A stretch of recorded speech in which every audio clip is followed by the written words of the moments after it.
Hello everyone, welcome to this special tutorial. Today we will be looking at how we can apply the long, slow, deep breathing technique to help us go into deeper sleep. So basically it's about applying long, slow, deep breathing technique to accomplish more deep sleep. Now, this is not a tutorial or an expert opinion on sleep cycle or sleep therapy. This is purely just to elaborate how we can apply the long, slow, deep breathing technique. Okay, and this is based on my personal experience, research, and also my training in mindfulness, in meditation, in neuro-linguistic programming, and in clinical hypnotherapy.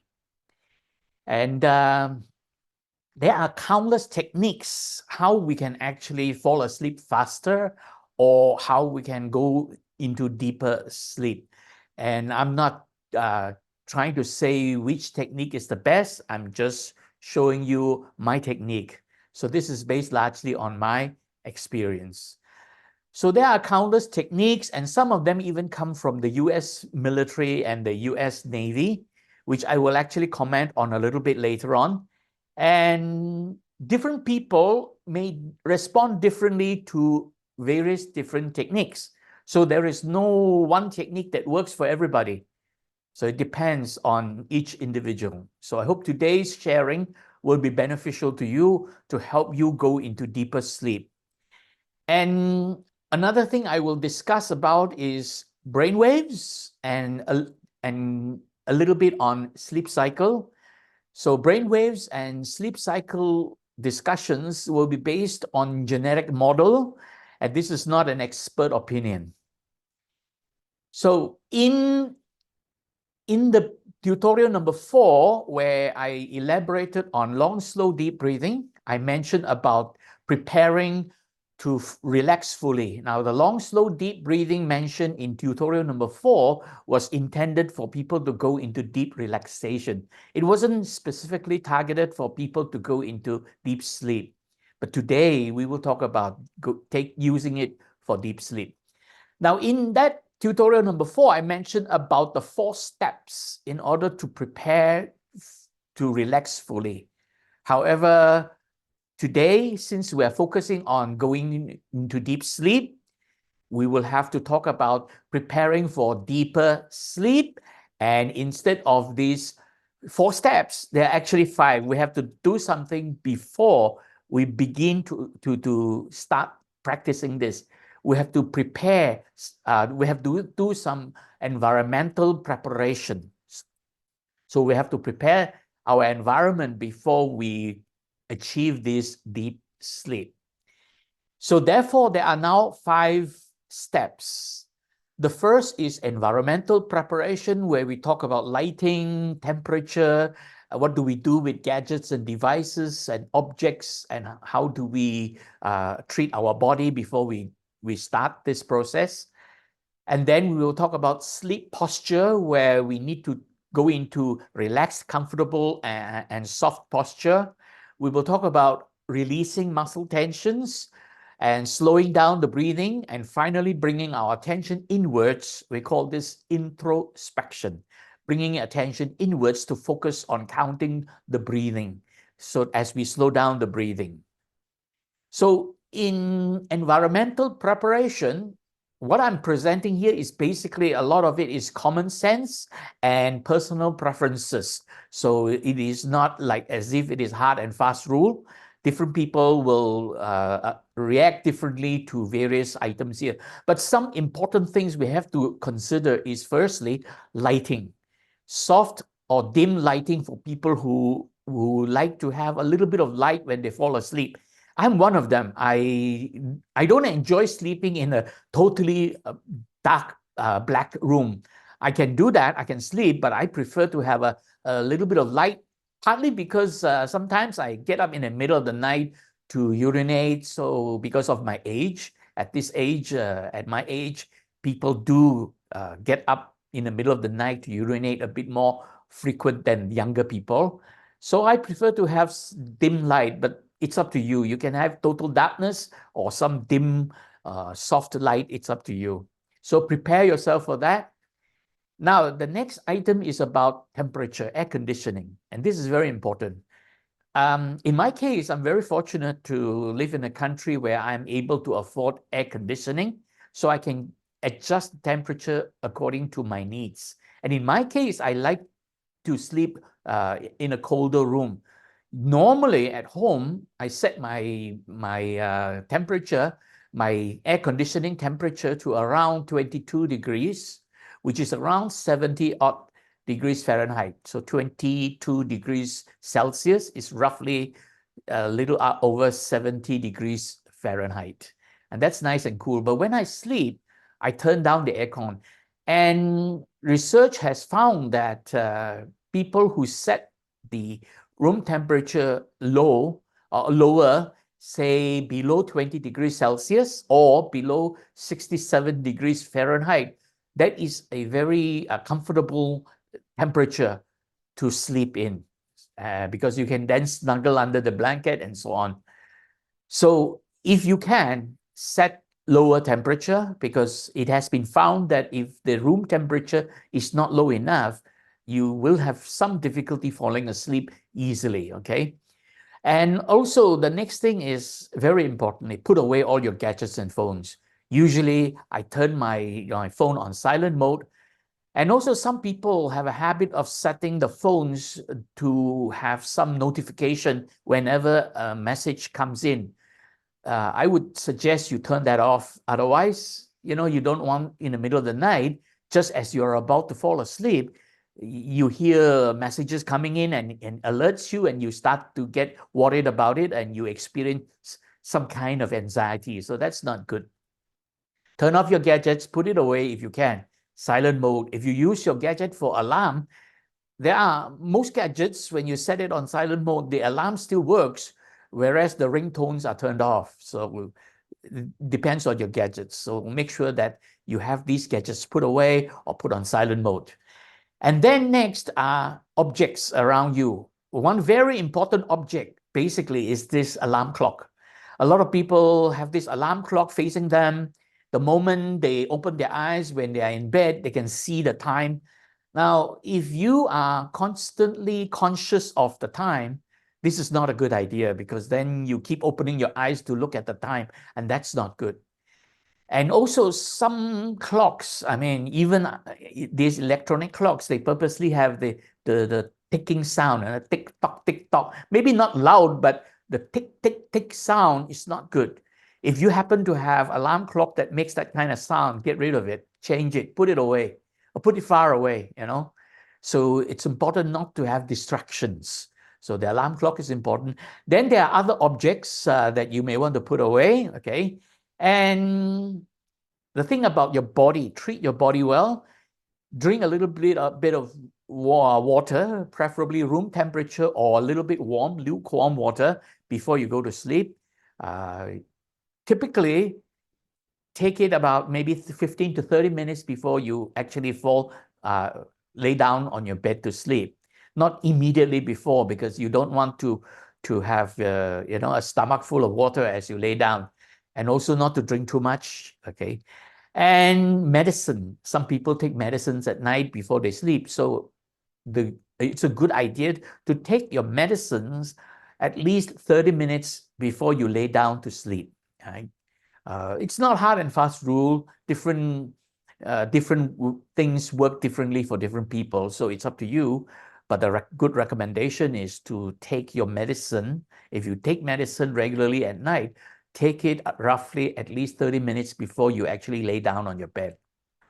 And other items like personal hygiene, some people brush their teeth, wash their face, some even take a shower.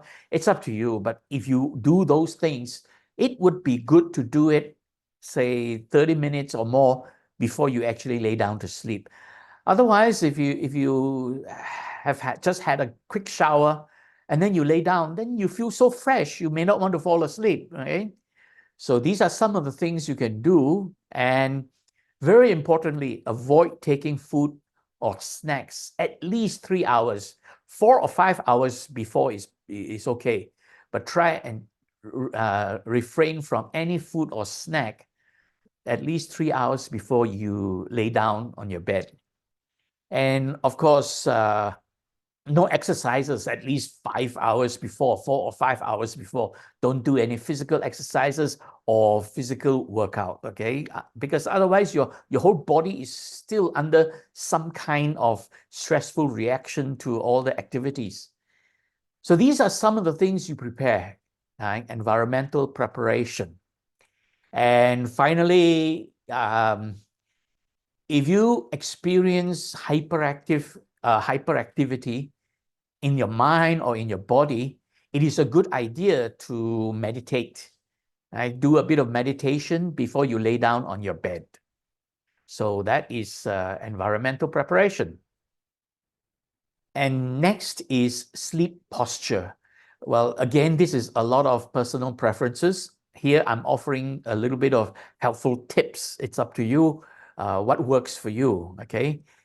Now, some people experience sleep apnea like myself. If I lay down flat on my back, as I fall asleep, gradually I start to experience very poor intake of breathing.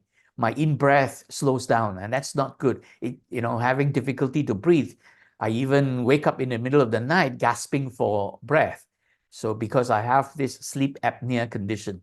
So for those of you who have sleep apnea condition like myself, then it's good to sleep on your side. And there are some interesting benefits sleeping on your side.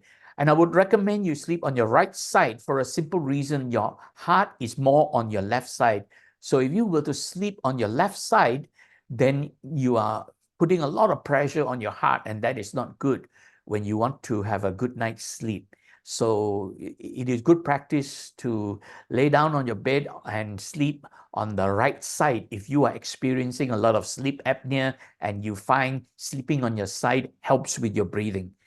There is also a small bonus sleeping on the side because it reduces snoring. So your spouse or your partner would love it because you would not be snoring so much. So sleeping on the side has that side benefit where it reduces snoring. The important thing is when you lay down, stretch out a bit. Don't curl up, because curling up is actually causing some body tensions. Some parts of your body will experience muscle tension, and that is not good. So minimize tensions. Refrain from crossing or folding arms or even fingers. And holding your own hand. Some people hold their own hands as they sleep. Just relax and let it go, and stretch out a bit, and minimize these tensed muscles, okay, or muscle tensions. If you still experience any kind of body tensions when you lay down on your bed, then it's a good idea to just get up and pause for a moment, get up, sit up, and do a bit of meditation. Or you can do laying down meditation. Just do a bit of meditation first to allow your body to go into relaxation, deeper relaxation, before you actually lay down to try to fall asleep. Okay.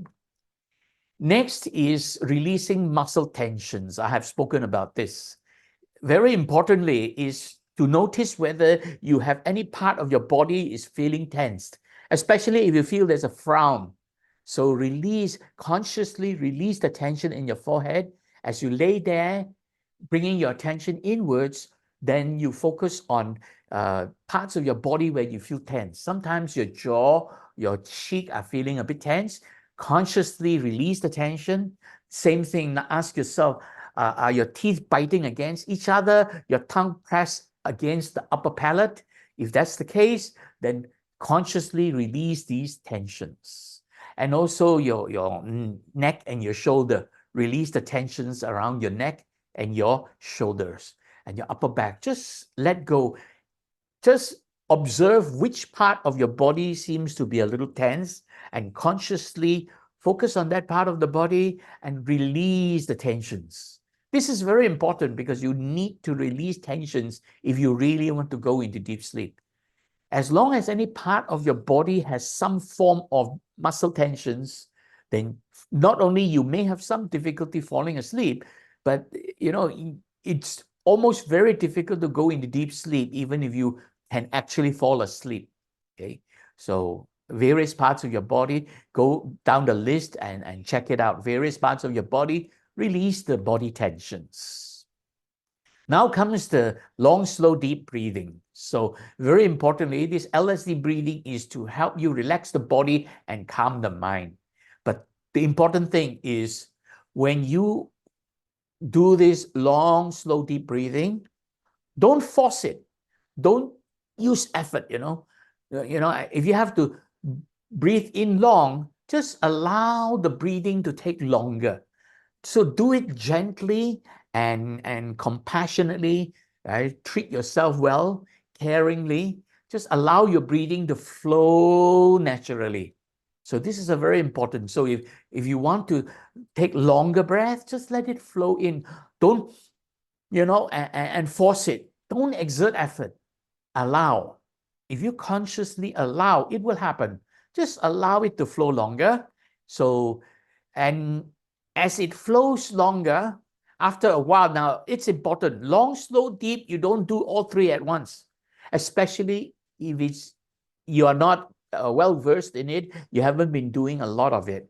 So long, slow, deep breathing is something you should do in stages. Start with long, which means just allow the breathing to flow longer.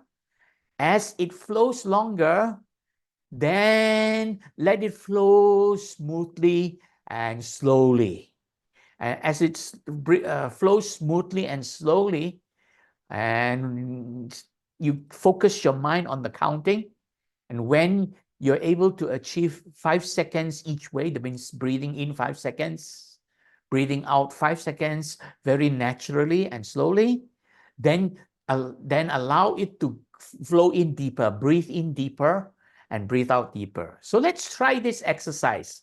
Okay, so start with the long. So now sit yourself comfortably. We're not going to sleep, so don't do this trying to fall asleep. Let's just practice the long, slow, deep breathing. Just follow my timing and practice this long, slow, deep breathing. Just sit back, relax, roll your shoulders a little bit just to allow your shoulder tension to drop down. Okay, and just lean back and allow your breathing to begin flowing naturally. And first, if you are new to it, we try to achieve 4 seconds first, because our normal breathing rate is very fast, 2 to 3 seconds each way. So we're going to do 4 seconds first. So just sit there, and now I'm going to start the music. So as I start the music, you can hear the music starting. And just sit back. And now, gently, slowly, allow your breathing to take longer. Follow my timing. As you breathe in, and then breathing out. I'm doing 4 seconds. Then breathing in, breathing out. Breathing in,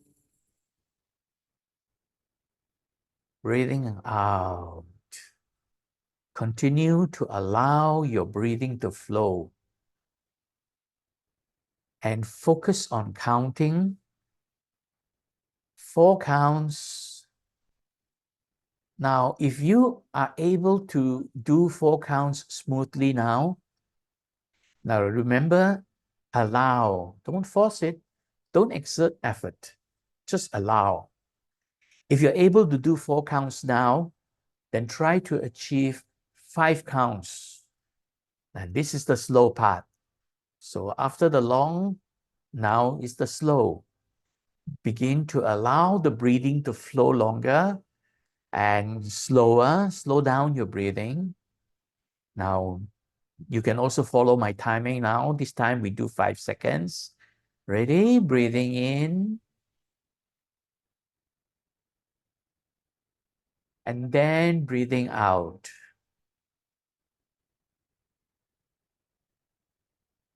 Breathing in.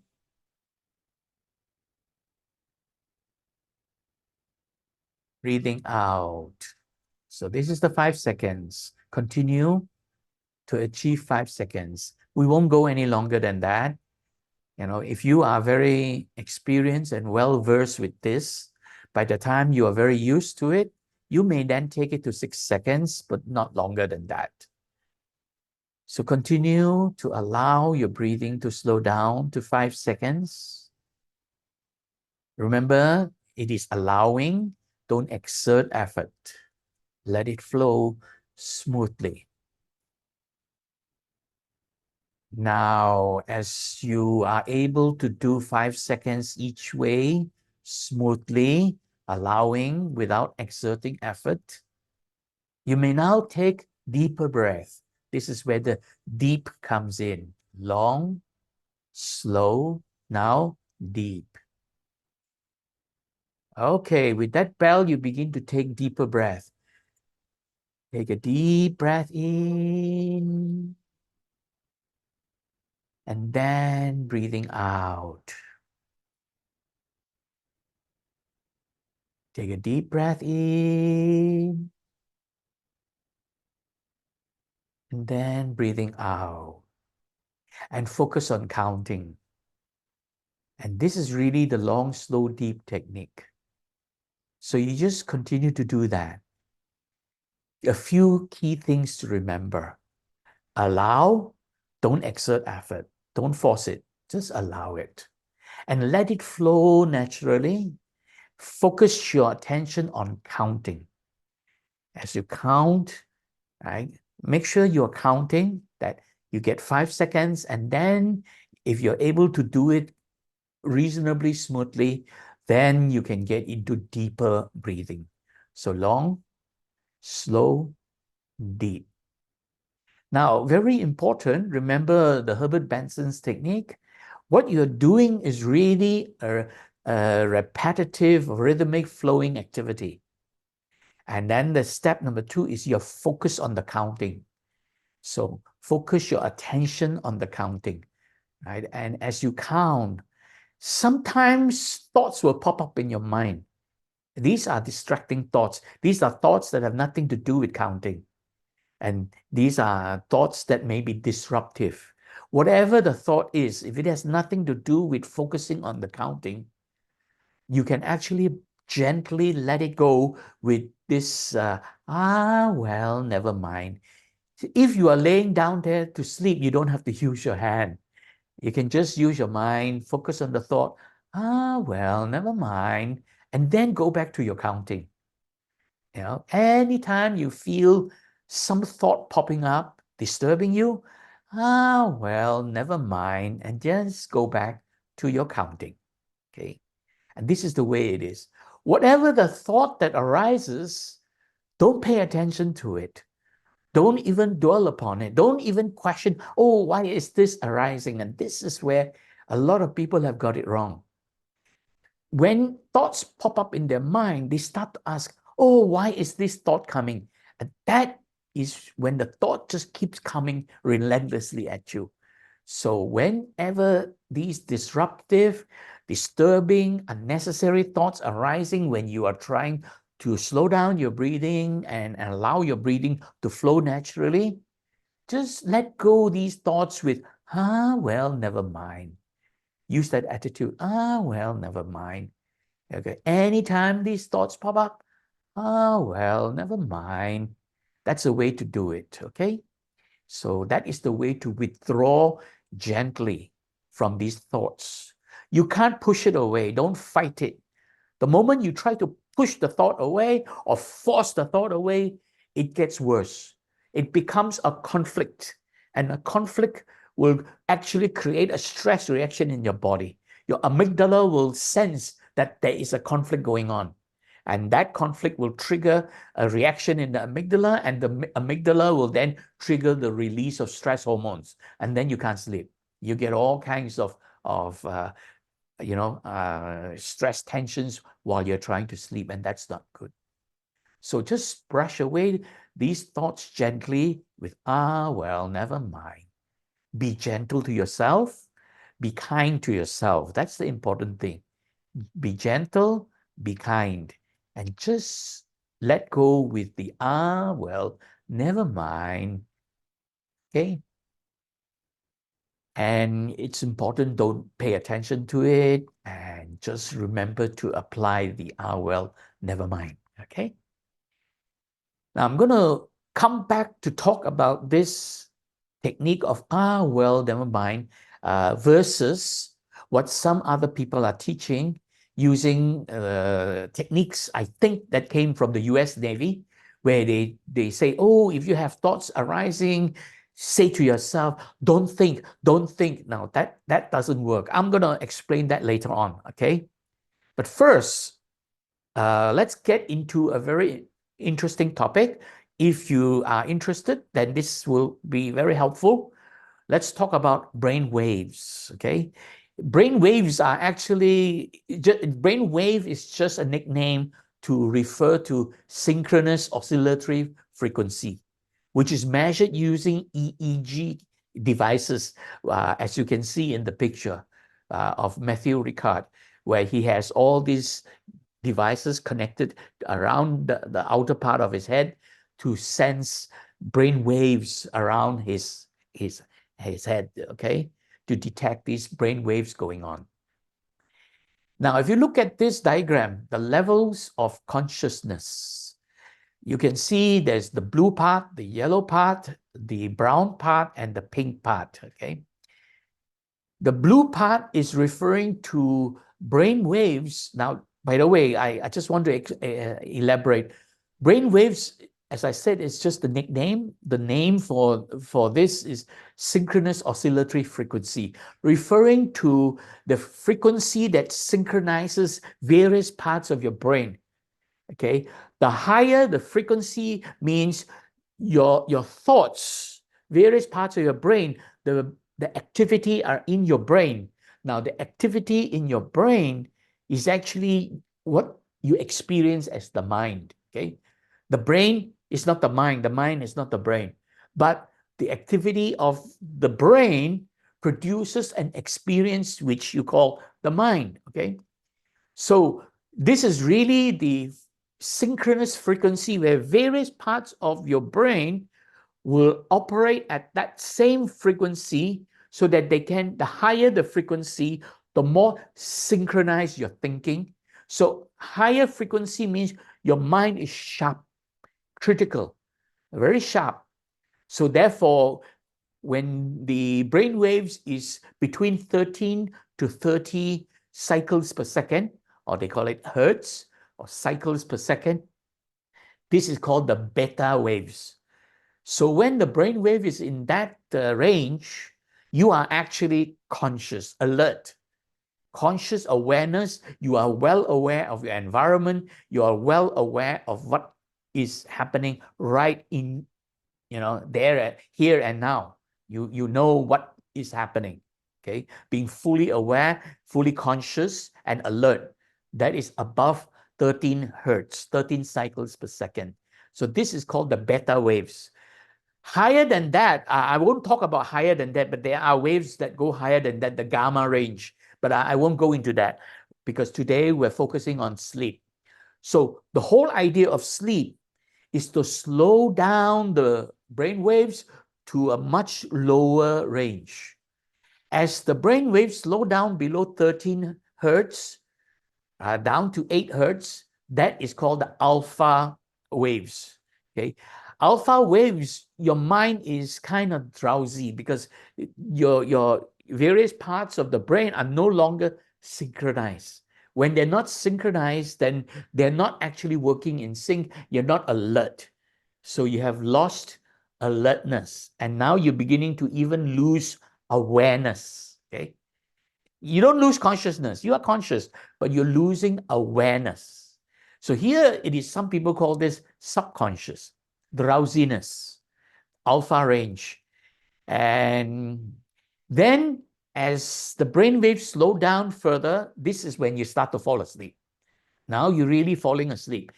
In the yellow box, the alpha range, you're actually dozing off, drowsy. You're really dozing off. You're not yet into sleep. But in the theta range, below 8 hertz, you're now in sleep. There are two stages of sleep. There's light sleep and intermediate sleep. So from alpha range, as you drop into theta range, that is light sleep. As you enter into theta range, then that is intermediate sleep. And that is where most of us, that is the range of sleep where most of us are experiencing. For about 50% of your sleep time, your mind is actually operating in this intermediate sleep state. The brain waves are operating between 4 to 8 hertz theta range for about half the time at night. Now, if it falls lower than that, which many of us can experience, but only for a short while, usually. It depends on the individual. There's no hard and fast rule. It can be anything from 5 to 10 minutes. It goes in cycles. It can be 5 to 10 minutes each cycle, or it can even last up to 15, 20 minutes, but that's about it.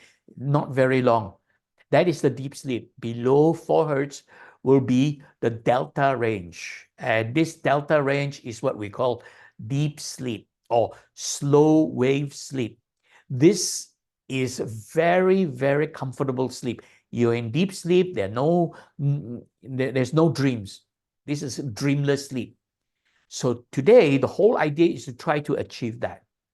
So we start with this conscious level, the beta range, beta waves, and then the alpha waves is drowsiness as we starting to fall asleep. This is light sleep, drowsy. We may wake up easily. Any slight sound or light can trigger us to wake up easily in this state, okay?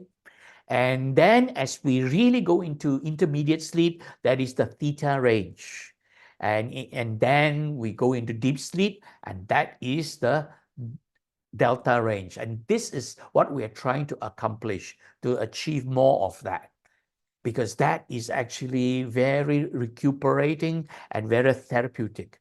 Let's take a look at what happens when we are in that range. And we'll take a look at some explanations of the various states of sleepiness. Deep sleep. Deep sleep is the most restorative stage of sleep. During this stage, our bodies repair tissues, build bone and muscle, and strengthen the immune system. It's also when the brain consolidates memories and learning. Deep sleep usually occurs in the first half of the night and decreases as the night goes on. Adults need about 1.5 to 2 hours of deep sleep per night, which is about 20 to 25% of their total sleep time. Light sleep. Light sleep, also known as non-REM sleep, is a less deep stage of sleep. During this stage, our muscles relax and our heart rate and breathing slow down. Light sleep accounts for most of our sleep time, and it's important for helping us feel rested and alert the next day. Adults need about 50 to 60% of their total sleep time to be in light sleep. REM sleep. REM sleep is the stage of sleep where we dream. During this stage, our brains are highly active, and our muscles are paralyzed to prevent us from acting out our dreams. REM sleep is essential for regulating mood and emotion, and for learning and memory consolidation. And now let's take a look at the sleep cycle. And the sleep cycle is basically the cycle of how these brain waves go from one stage to the next and come back out and go back in. So it actually cycles through 4 or 5 times throughout the night. Okay. Now, you might be wondering, well, what about those stages of sleep? What are those? During sleep, we usually pass through 5 different phases, or what we call stages. Wake, stage 1, stage 2, deep sleep, which is a combination of stages 3 and 4, and REM sleep, which stands for rapid eye movement. Your brain actually goes through sleep stages in a very particular order. Usually you go from wake to stage 1, stage 2, down into stage 3 and 4, back to 2, and then on into REM. That would be considered one sleep cycle. And as a general guideline, sleep cycles last somewhere between 80 and 120 minutes. During stage 1, or light sleep, we drift in and out of sleep, and it can be awoken easily. our muscle activity slows. If you wake up at this stage, you often remember fragmented visual images and experience sudden muscle contractions called a hypnic jerk. These are often preceded by a sensation of starting to fall, and that's where we get the idea of falling to sleep. When we enter stage 2, our eye movements stop and our brain waves become much slower, with occasional bursts of rapid waves called sleep spindles. In deep sleep, extremely slow brain waves called delta waves begin to appear interspersed with smaller, faster waves. It's very difficult to wake somebody during deep sleep. There's no eye movement or muscle activity, and if you wake up during this stage, you often feel groggy and disoriented for several minutes after you wake up. When we switch into REM sleep, our breathing becomes much more rapid, irregular, and even shallow. Our eyes jerk rapidly in various directions, and our limb muscles become temporarily paralyzed during sleep. When people wake up during REM sleep, they often remember their dreams, which is kind of a fun aspect. But what influences the quality and the length of sleep? Since sleep and wakefulness are influenced by different neurotransmitters in the brain, food and medicines that change the balance of these signals affect whether we feel alert or drowsy and how well we sleep. Some of the examples of these could be things like caffeine, which stimulates some parts of the brain, can even cause insomnia or the inability to sleep. Many antidepressants suppress REM sleep, and believe it or not, heavy smokers often sleep very lightly and have reduced amounts of REM sleep. They also tend to wake up after 3 or 4 hours of sleep due to nicotine withdrawal. And then, of course, there's alcohol. Many people who suffer from insomnia try to solve the problem with alcohol with the so-called nightcap. While alcohol does help people fall into a light sleep, it robs them of REM and deeper, more restorative stages of sleep. Instead, it keeps them in these light stages of sleep, which they can be easily awoken from. Also, your environment turns out to be a big deal. We lose some of the ability to regulate our body temperature during REM sleep, so abnormally hot or cold temperatures in our environment can disrupt this stage of sleep as well. So, how much sleep do we really need? The amount of sleep each person needs depends on many factors, one of them including age. Infants generally require about 16 hours a day, while teenagers may need closer to 9. For most adults, 7 to 8 hours a night appears to be the best amount of sleep, although some people may need as few as 6 or as many as 10. Women in the first 3 months of pregnancy often need several more hours than usual, and people tend to sleep more lightly and for shorter spans as they get older, although they generally need about the same amount of sleep as they needed in early adulthood. Now let's take a look at what actually happens in a sleep cycle. First, we are awake. This is the blue part, the beta waves. So when your brain is oscillating in the beta range, you're awake. And then it slows down and you begin to become drowsy as the brain waves go into the alpha range. And this is actually what is commonly called N1 or non-REM. REM means rapid eye movement. So when you begin to fall asleep, you move into this range, you're getting drowsy, you don't have rapid eye movement at first. And then as you go into intermediate sleep, that is N2, okay? NREM, it is still non-rapid eye movement, NREM. And then finally, it moves down into the delta range, and this is often called N3, but some people also refer to it at N4 because they distinguish that in this shortwave sleep, there are 2 stages, but we won't go into the details because the science behind this is still a lot of research going on. There is no hard and fast rule what it is all about. They classify it as N3, N4, depending on how the brain waves are operating. And that is deep sleep. The part that is in pink or in red, that is deep sleep. And then as you come back out, as you emerge from this deep sleep, then you go back to REM sleep. REM sleep is rapid eye movement where you have dreams. Dreams occur at this stage. In other words, when you first fall asleep, your brain waves goes into the alpha range. You don't have dreams yet. You may have a lot of thoughts, but you don't really have dreams yet. As it goes deeper into intermediate sleep and reaches this short wave sleep, slow wave sleep, deep sleep, and emerges from deep sleep back to intermediate sleep, and then it reaches rapid eye movement, and that is when you start to have dreams. So it's actually a cycle, right? So if we were to start practicing long, slow, deep breathing as we try to sleep, focus on the breathing, and then we begin to fall asleep, So the brain waves move from the conscious level, the beta waves move into alpha waves. So in alpha waves, the yellow part, we're beginning to fall asleep. This is like sleep. And then the brain waves slow down further and we go into N2. This is intermediate sleep. Still non-rapid eye movement, NREM. And as it slows down even further, entering into delta state, that is deep sleep. But usually it doesn't stay there. When it reaches delta waves, very often only for a short spell. It can be anything from a few minutes to maybe 10 minutes, 15 minutes, and that's about it. Seldom longer than that. 10, 15, or even 20 minutes, that's it. It comes back out. So it starts to emerge back. The brain waves start to speed up a little bit, go back into intermediate state, and then a little bit, it speeds up a bit more, now into REM sleep, rapid eye movement. This is in the alpha state. And this is the point where you start to have dreams. Okay, your muscles are all locked up. The way the body works, it will actually lock up your muscles so you don't move much. You may get twitch, but you don't move much. And your mind begin to have all kinds of dreams.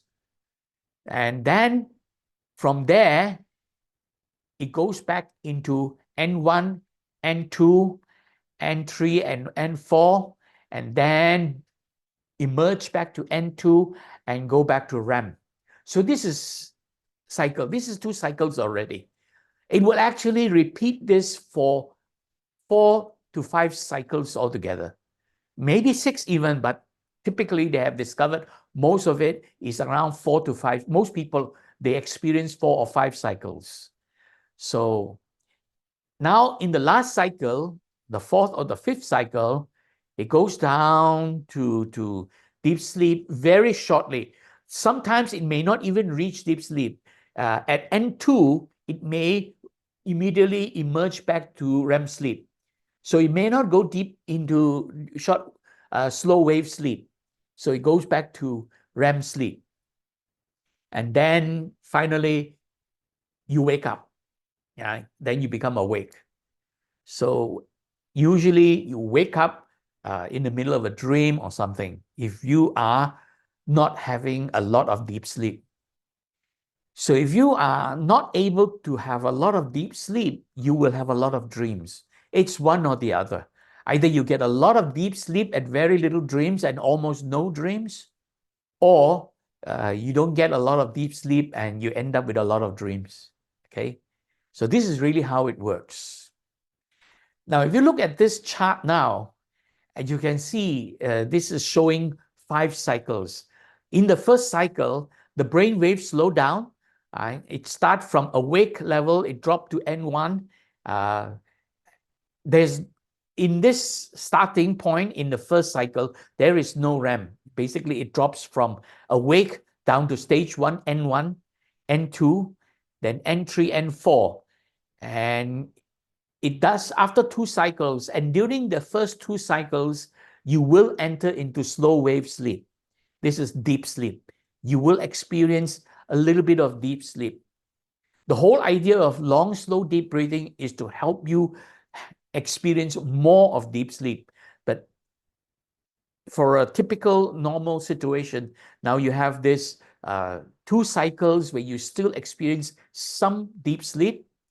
And then in the 3rd cycle, very often you no longer, or your deep sleep starts to vanish. You no longer have much deep sleep.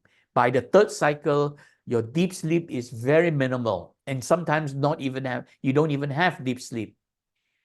But what happens is your REM sleep, see, as you emerge from that and you reaches rapid eye movement, now in the 3rd cycle and the 4th cycle, your rapid eye movement stage becomes longer.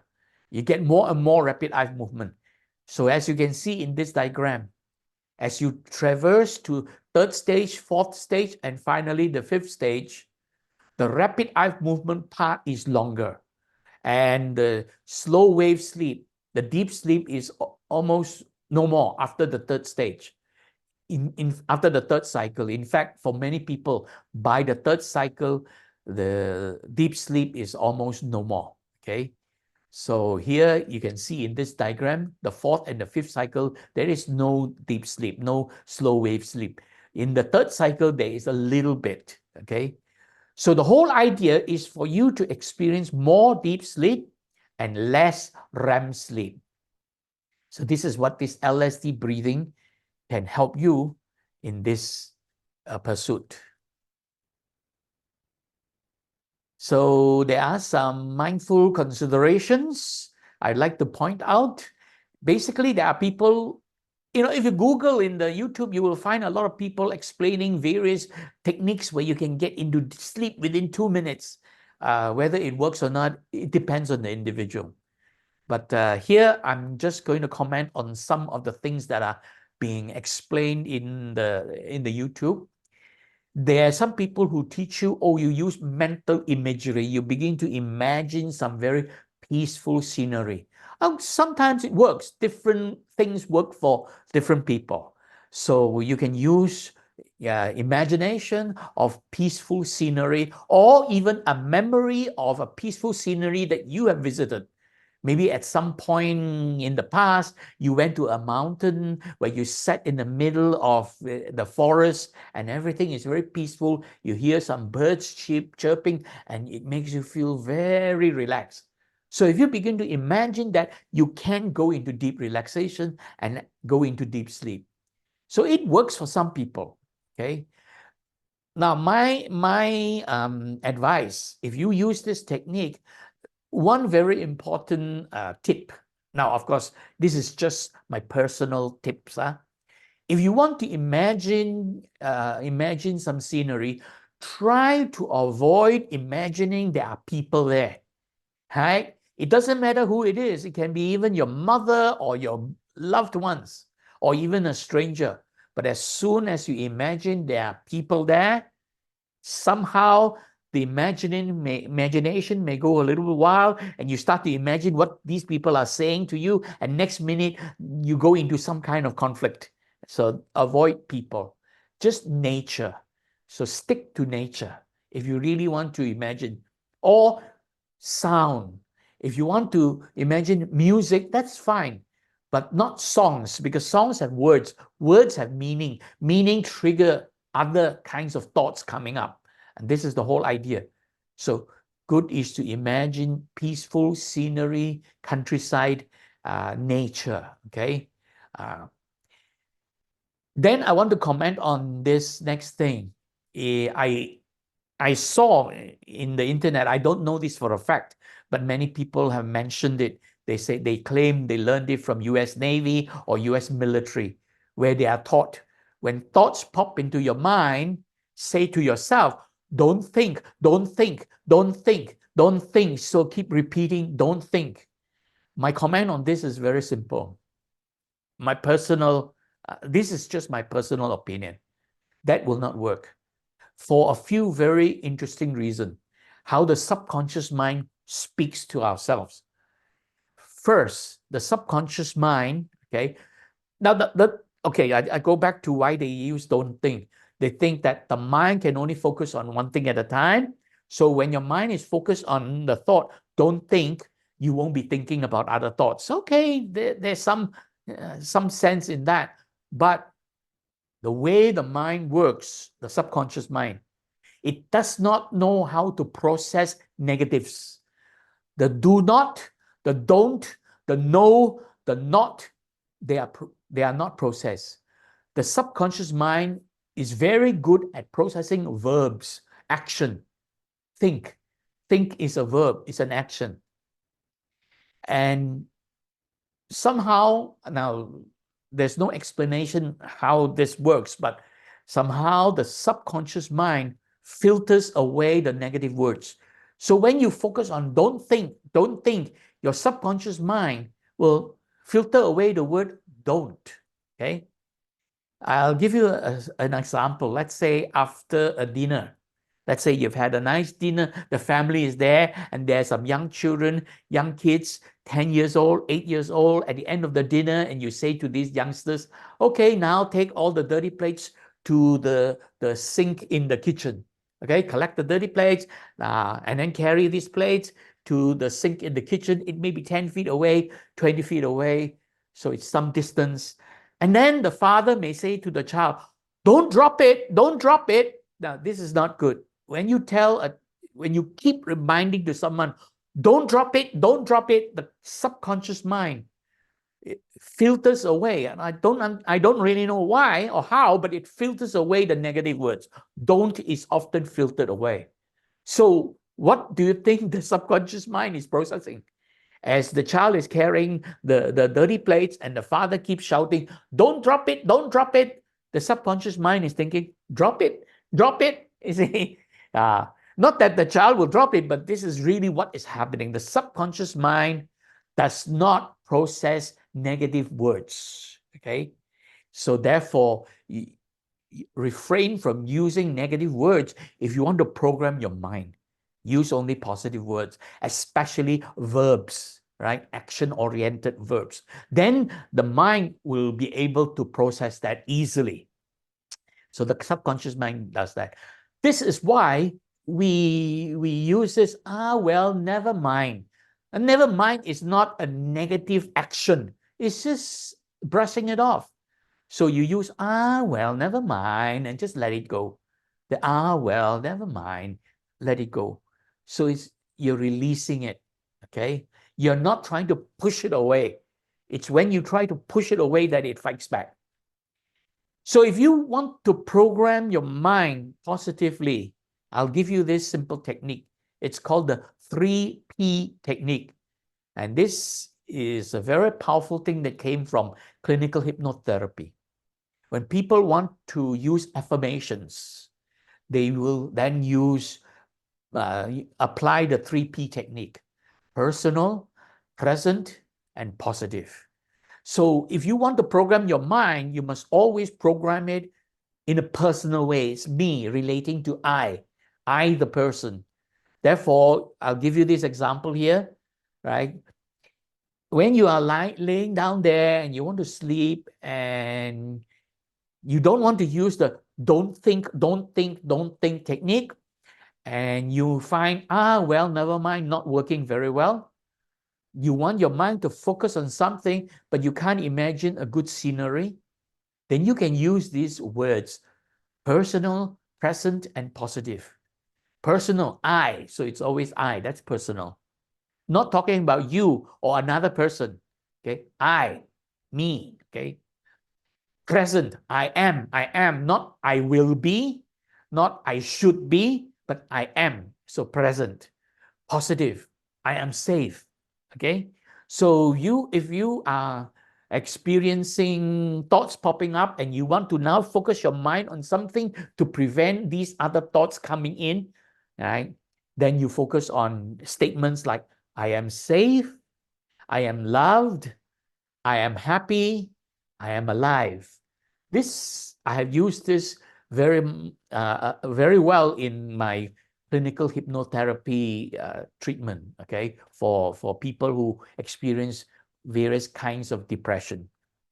So repeating this is very helpful. I am safe, I am loved, I am happy, I am alive. I picked this sequence because this is very important. This is exactly conforming to Abraham Maslow's hierarchy of needs. I am safe. This is the safety level. I am loved. This is the social level, the belonging level. I am loved. I am happy. And this is the esteem level, because people who have high esteem are people who feel happy. Okay. So they're not depressed. So I am happy. So this is the esteem level. And as a human being, as a person, then I am alive. This is the self-actualization level. So I am safe, I am loved, I am happy, I am alive. Okay. So I hope this helps. So if you're laying there, trying to sleep and thoughts popping up, refrain from using don't think, don't think, don't think. If you try it and it works, fine, that's good for you. But generally, my advice, it is not likely to be very helpful. Use, well, never mind. Now, if you find that not to work, the well, never mind not working, then you can use affirmations. And don't forget this 3P. It has to be something very personal, relating to yourself. It has to be something that is present. I am, right? And it has to be positive, then have a good thing to happen, right? Safety, belonging, esteem, self-actualization. So Abraham Maslow's hierarchy of needs. So I hope this is helpful. Now we have come to the end of the presentation. So thank you very much. And may I wish you to have very good sleep, right? And may you feel safe. May you feel loved. May you feel happy. And may you feel alive. Thank you very much. Take care.